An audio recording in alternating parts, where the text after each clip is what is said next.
Avant de commencer cette théorie, je tiens à préciser que mon corpus de documents s'arrête à ceci, projetlibitina.com et ma partie sur Doki Doki Literature Club. Je n'ai pas utilisé plus de documents ou de ressources pour écrire cette théorie.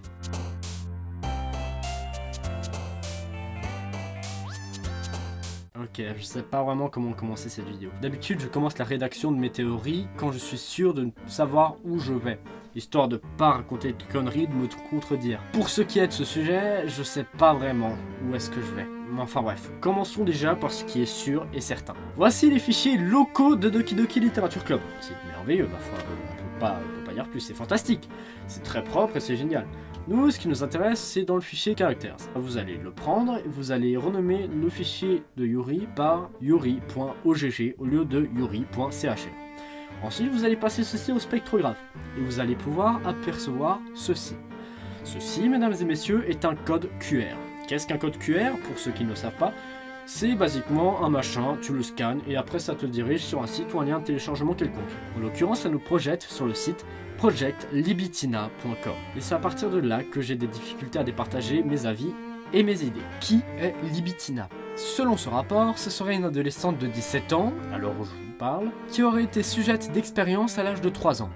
Expérience sur quoi? Un peu plus loin dans le rapport, il serait fait mention d'un troisième œil avec des tests. Des tests sur beaucoup de choses, notamment sur le temps de réaction. On apprend que ce fameux troisième œil a un temps de réaction d'1 milliseconde, ce qui est plutôt impressionnant, à savoir qu'un œil normal aurait un temps de réaction d'1 seconde. Il y a également des choses plus étranges comme la positivité, la sensibilité ou le contrôle de ce troisième œil.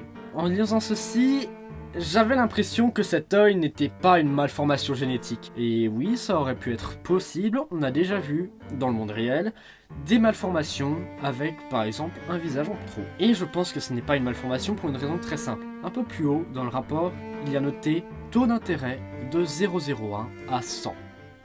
Et le taux d'intérêt est de 100. Est-ce qu'une entreprise chercherait vraiment à faire des expériences sur une simple malformation? De deux choses l'une. Soit c'est effectivement un don génétique naturel de la personne, de Libitina donc, et il a une caractéristique très intéressante, soit c'est une création du laboratoire, une sorte d'artifice que le laboratoire aurait implanté à Libitina. Ou bien, peut-être que ce fameux troisième œil n'est qu'une sorte d'état. Qu'est-ce qui me fait penser cela? Bien, plus loin dans le rapport, ils ont testé l'activation et la suppression du troisième œil. L'activer semble aisé pour Libitina, mais le supprimer semble beaucoup plus compliqué. On peut imaginer que l'activation d'un troisième œil artificiel pourrait être une formulation correcte.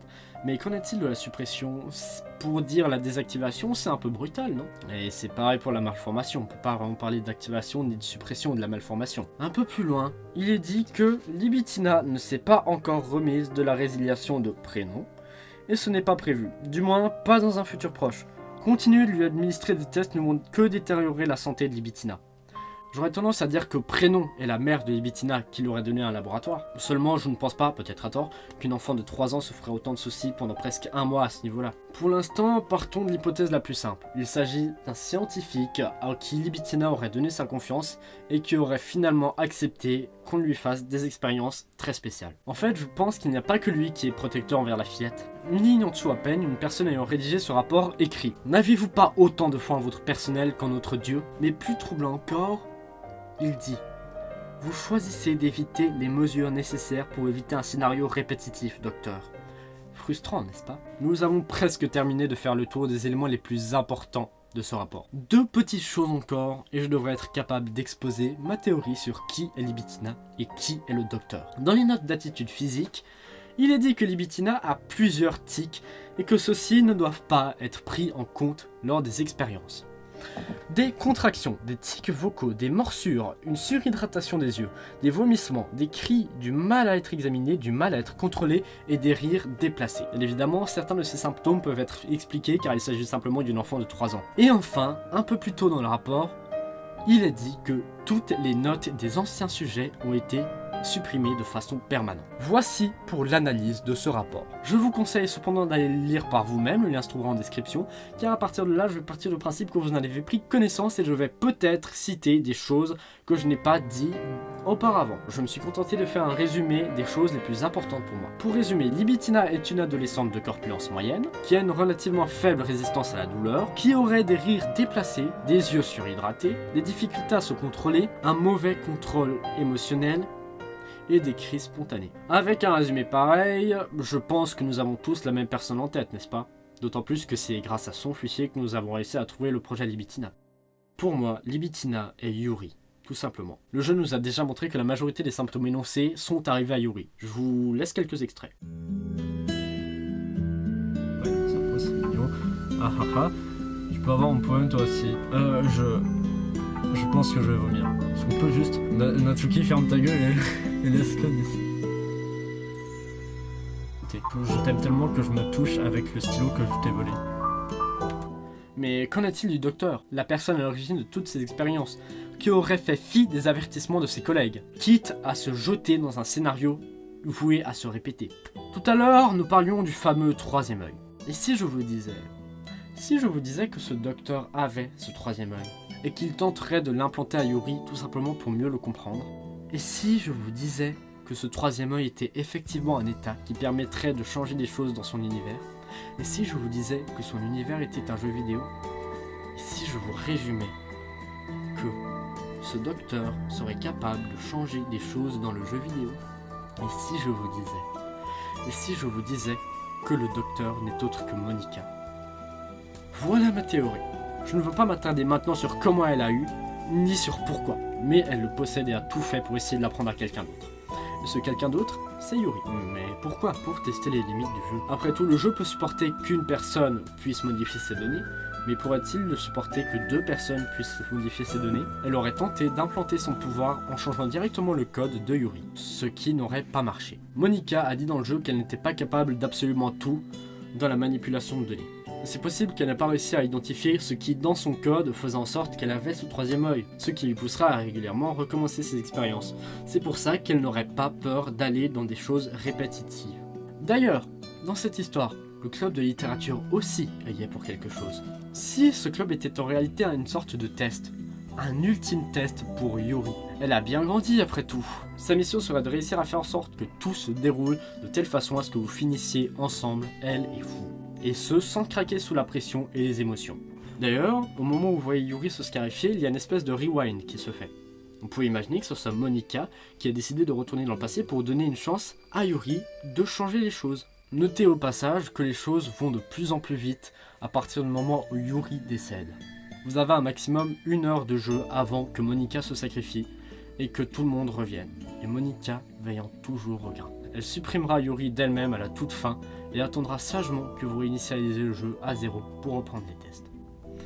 Ceci dit, j'imagine que vous vous posez encore une question, n'est-ce pas? Qui est cette femme?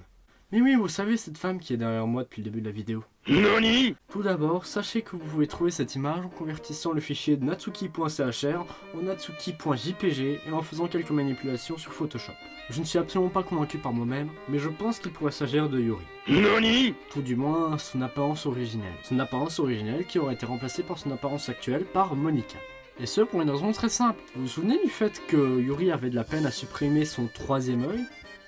C'est peut-être pas grand chose et ça veut sûrement rien dire, mais regardez bien ici, on voit clairement quelques pixels qui dépassent et qui n'ont rien à voir, comme si ça cachait quelque chose sur cette image. Je pense que ça pourrait être un troisième œil physique. À ce moment-là, on peut imaginer que Yuri n'ait pas réussi justement à supprimer ce troisième œil physique. Mais pourquoi avoir conféré un œil physique à Yuri si Monica n'en a peut-être pas besoin? Ça pourrait être pour aider Yuri à contextualiser l'action de la modification de données. Et rendre cette action plus facile, comme une espèce d'effet placebo. Ouais, c'est un peu tiré par les cheveux, je vous l'accorde. Tiens, en parlant de cheveux, elle a les cheveux longs, relativement fins, avec une mèche qui va au milieu du front, et 2 mèches qui descendent le long du corps. Et vous savez quoi? Yuri aussi, regardez, des cheveux longs, plus ou moins fins, une mèche sur le front, et 2 mèches qui descendent le long du corps.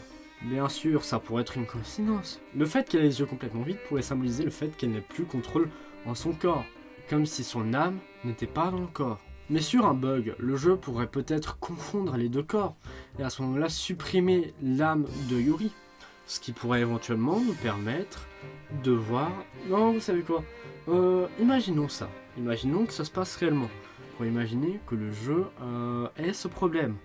Alors à ce moment-là, Yuri perdrait ses yeux, il deviendrait blanc, et on peut imaginer que suite à ça, on ait un bug graphique et une espèce de résolution voulue par le jeu. Dommage qu'on ait rien qui y ressemble. À moins que... Il s'est passé quoi?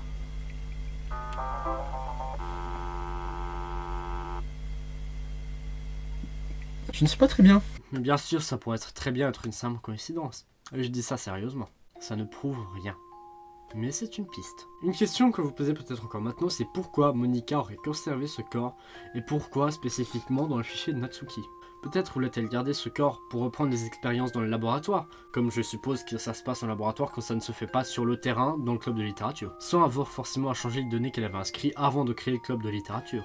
Seulement, si le rapport du projet Libitina date de 2004, et que nous sommes en 2018, et que Monika a l'air d'avoir au maximum 19 ans, comment expliquer le fait qu'elle ait pu mener à bien ses expériences en 2004 alors qu'elle était si jeune? Eh bien on pourrait justifier cela comme étant de nouveau une modification de Monika. On peut imaginer qu'elle n'a pas 19 ans, mais qu'elle en a en réalité 30, ou 40, ou 50, en gardant une mentalité et une physique de femme de 18-19 ans. Autrement dit, ce serait encore une fois de la manipulation de données. Voilà, je crois que j'ai fait le tour.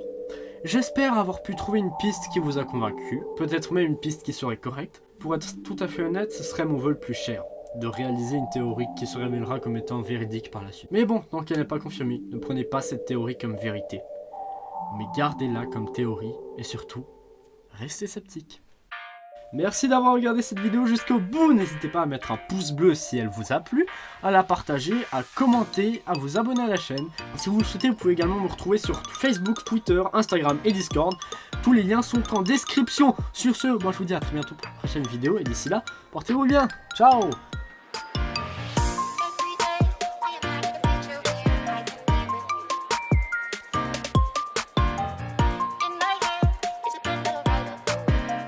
Et au passage, il faudra me dire si vous voulez que je garde ça dans mon décor, parce que je pense que quand je l'ai imprimé, je me suis chopé 20 ans de malheur. Non, sérieusement, c'est pas un peu complètement effrayant.